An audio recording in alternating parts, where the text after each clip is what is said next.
Hello, আমার নাম মিষ্টি। আমি ক্লাস 2-তে পড়ি। আমি বৃষ্টি খুব ভালোবাসি। বৃষ্টি পড়লে ছুটে যাই বারান্দায়, হাত বাড়িয়ে জলের ফোঁটা ধরার চেষ্টা করি।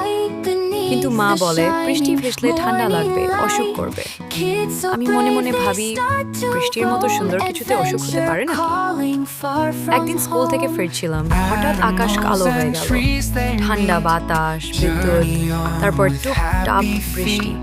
সবাই দৌড়ে ঘরের দিকে গেল, কিন্তু আমি দাঁড়িয়ে থাকলাম।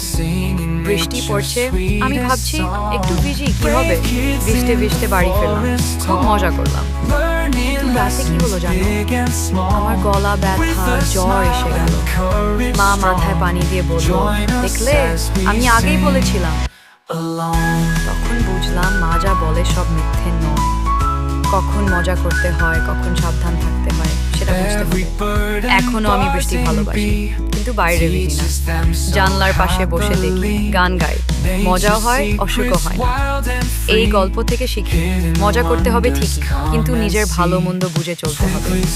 মা বাবার কথা শুনলে ক্ষতি হয় না, বরং আমাদেরই ভালো হয়।